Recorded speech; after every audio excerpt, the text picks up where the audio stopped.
O direito de herança ordena as sociedades. E é assim porque nós tememos a morte.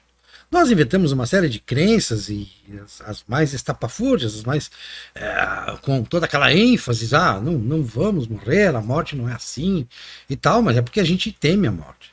Mas a gente compreende em algum momento que é mortal. E aí, a maneira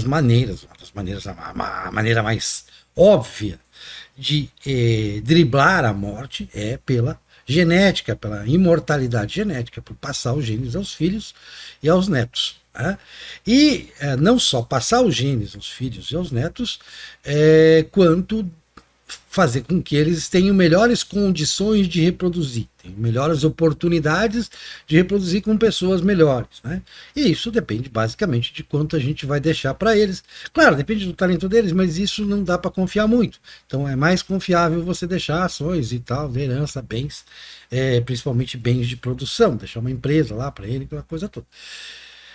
Isso é o direito de herança. Bom, mas aí é o capitalismo, né? O capitalismo foi o Marx que criou aquela teoria. Ele estava certo no essencial, ou seja, de que quem detém os bens de capital leva vantagem sobre os que se associam ao detentor dos bens de capital.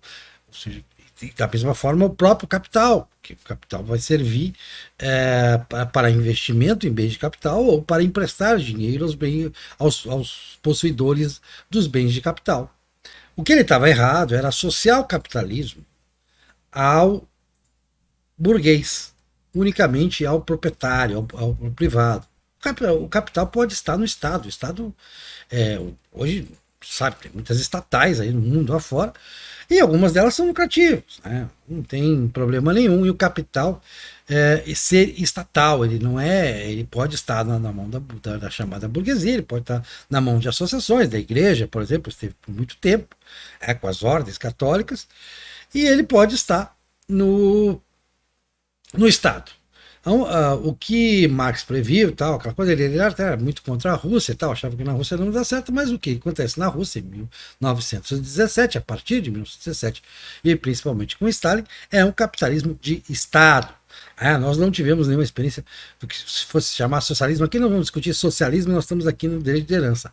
Mas nós temos o capitalismo de Estado em que é tudo uma grande. A União Soviética era uma grande empresa, uma grande empresa, uma empresa de capital fechado, e toda centrada no Estado, dominada pelo Estado. E aí ela tinha seus diretores, lá seus dirigentes, que evidentemente que tinham seus privilégios e mandavam. Mandar é uma coisa que dá muito privilégio, ela submete quem é mandado, tem vantagens sobre quem é mandado. Não é toda a vantagem, porque essas coisas também são relativas, mas o fato é que buscava-se poder. Poder dentro da empresa, como numa empresa grande. Uma empresa grande, as pessoas querem poder dentro dela, querem ter mais comandados, querem ter mais funções gerenciais, e quanto mais elas têm, mais elas tendem a ganhar e mais elas têm prestígio. Então, mesmo dentro do socialismo, tinha aquela coisa, chamado socialismo, capitalismo de Estado, aquela coisa, os caras se esforçavam para chegar numa posição, também para poder, embora não houvesse a transmissão do direito de herança, e isso fosse um grande limitador, poder passar pelo menos um nome na história para que isso beneficiasse de alguma forma o filho. Poder passar uma posição que inspirasse os filhos e os netos, aquela coisa. Mas isso é um apelo muito menor do que o apelo direto, que é o apelo do direito de herança. Você note que o sistema original dos povos, tanto nas sociedades mais simples quanto nas complexas, era a monarquia. E a monarquia primitiva, ela quase sempre era eletiva, ela não era dinástica, ela não passava de pai para filho. E aí não havia grande incentivo para nada. As pessoas não tinham esse incentivo de trabalhar, de produzir, de deixar bens, de deixar alguma coisa material ou mesmo a posição de mando para os filhos. Elas passam a ser dinásticas. No aperfeiçoamento das sociedades, as monarquias passam a ser dinásticas, elas passam o poder passa de pai para filho.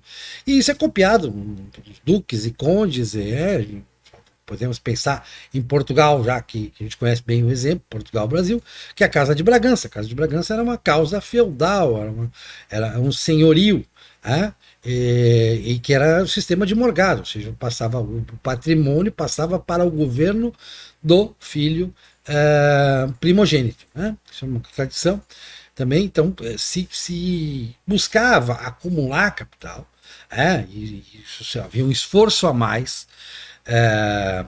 de inovação, de trabalho, de dedicação, para deixar alguma coisa aos filhos e assim driblar a morte. Entre as formas de deixar patrimônio aos filhos e ajudar dar uma força a essa imortalidade genética, conta mais os bens, o dinheiro, do que o nome. Tá? Porque o nome e o prestígio provavelmente não passam de geração em geração, a menos que seja realmente uma monarquia, que aí o poder passa, e as monarquias antigas também tinham essa coisa de que o rei era o dono de um país.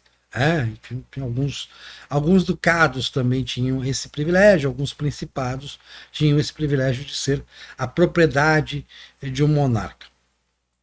Então, a diferença, porque a União Soviética deu bastante certo, a União Soviética deu errado, ela deu mais certo que essas sociedades em que o Estado não consegue garantir a propriedade privada, os Estados são muito fracos.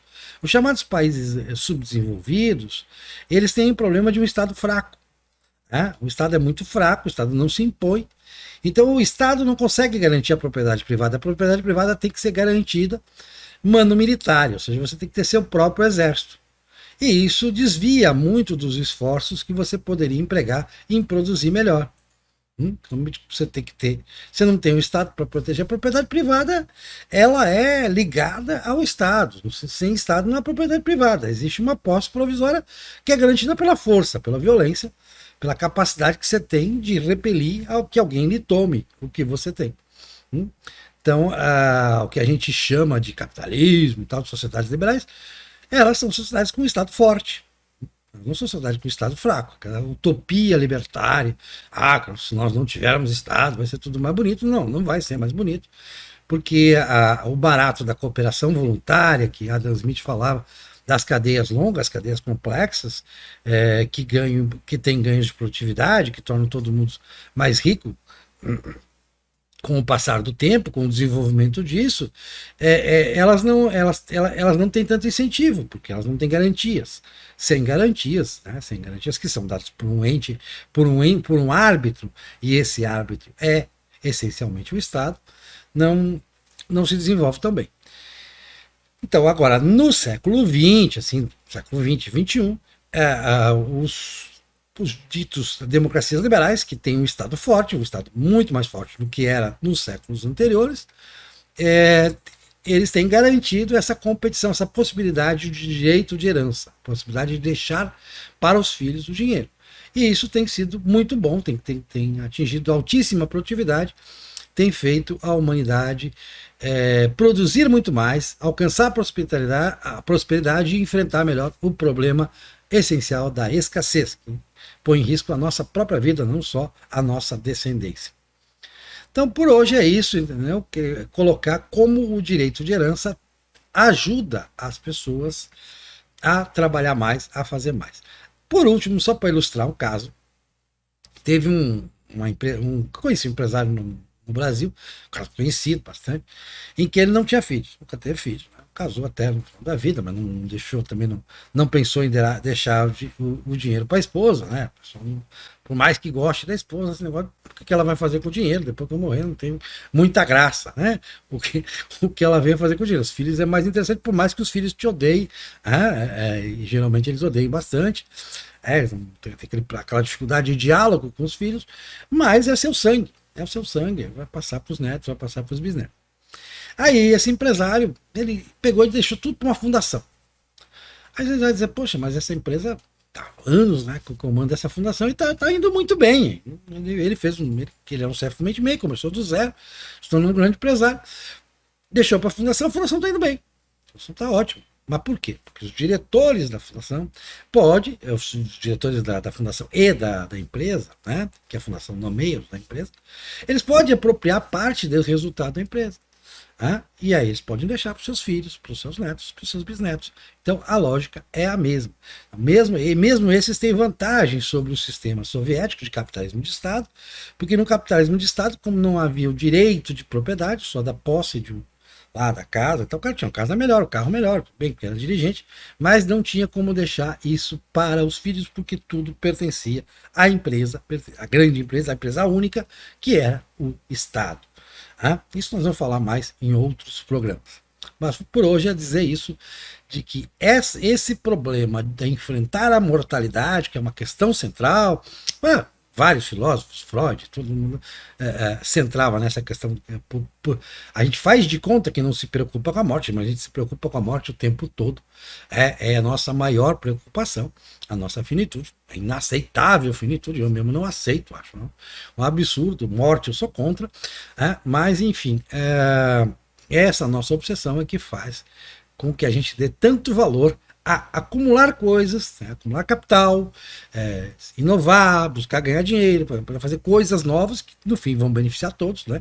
Participar de cadeias longas de cooperação voluntária, para poder deixar isso para os filhos, para os netos, né? E eles com muito dinheiro vão reproduzir muito mais, né? Vão poder ter até, se forem filhos, vão poder ter amantes e tal, toda essa coisa. A multiplicação dos seus genes vai ser bastante incentivada.